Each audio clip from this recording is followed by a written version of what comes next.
Question is, there are two force vector, one of 5 Newton and other of 12 Newton. At what angle the two vectors be added to get resultant of vector 17 Newton, 7 Newton and 13 Newton respectively? तो इस question में हमें दो force दिया है 5 Newton और 12 Newton का। तो इन दोनों फोर्स को किस एंगल पे ऐड करें जबकि इनका रिजल्टेंट होगा 17 न्यूटन, 7 न्यूटन और 30 न्यूटन आए। तो इसके लिए हमें इनका एंगल निकालना है। तो इसे सॉल्व करने के लिए हम वो फार्मूला यूज़ करेंगे। फार्मूला जो है वो resultant is equals to under root f1 का स्क्वायर प्लस f2 का square plus 2f1 f2 cos theta. तो हमें जो टू फोर्सेस दिए हैं इसे f1 कंसिडर कर लेंगे और इसे f2। तो हमें तीन रिजल्टेंट की वैल्यू निकालनी है। जब इनका तीन रिजल्टेंट पे से उसकी एंगल की वैल्यू निकालनी है थीटा की। तो हम 17 को रिजल्टेंट कंसिडर करके पहले वैल्यू निकालेंगे। तो इसका जो होगा f1 5 का स्क्वायर प्लस f2 12 का square plus 2f1 f2 5 into 12 cos theta. ये वैल्यू हमने इसमें रख दी है f1 f2 की, और इससे हम रिजल्टेंट निकालेंगे। तो रिजल्टेंट अगर देखें तो रिजल्टेंट जो होगा अंडर रूट में 5 का स्क्वायर 25 प्लस 12 का 144 प्लस ये जो कैलकुलेट करेंगे उसका आएगा 120 कॉस थीटा। तो इसे अगर आगे सॉल्व करें तो 169 प्लस 120 कॉस थीटा आएगा। तो इसे हम पहले 70 का कंसिडर करके इसकी रिजल्ट एंगल की वैल्यू निकालेंगे। तो ये जो 70 है इसमें 70 की वैल्यू रखेंगे पहला।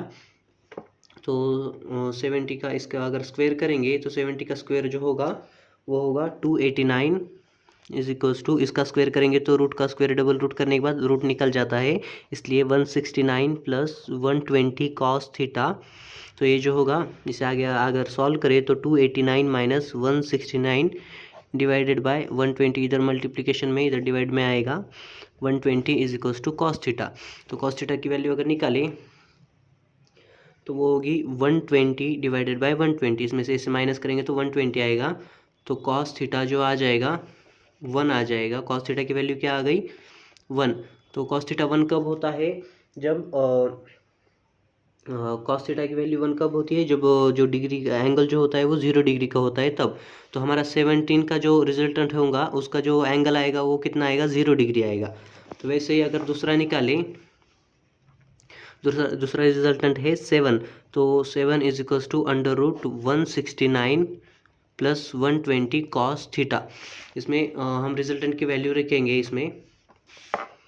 तो इधर 7 का स्क्वायर करेंगे 49 is equals to 169 plus 120 cos theta.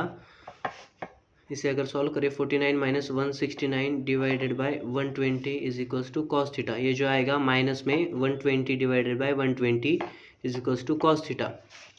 तो कॉस थीटा की जो वैल्यू हो गई कॉस थीटा हो गया -1।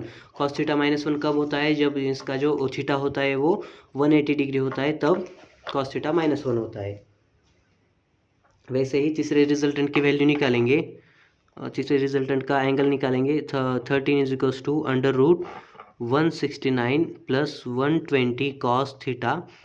ये जो होगा 30 का स्क्वायर जो होता है वो 169, इसका स्क्वायर करेंगे 169 plus 120 cos theta.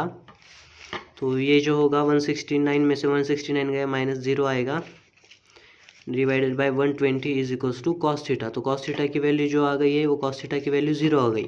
Cos theta की वैल्यू कब 0 होती है जब थीटा जो होता है थीटा 90 डिग्री होता है तब। तो हमारे तीनों भी रिजल्टेंट आ गए। 70 का जो हो गया 0 डिग्री, और 7 का अगर देखें तो 180 डिग्री आया है, 7 का 180 डिग्री, और 13 का जो है वो 90 डिग्री। तो ये जो है 0 डिग्री 180 डिग्री 0 180 और 90, ये जो ऑप्शन नंबर ए से मैच हो रहा है, इसलिए option number A is correct.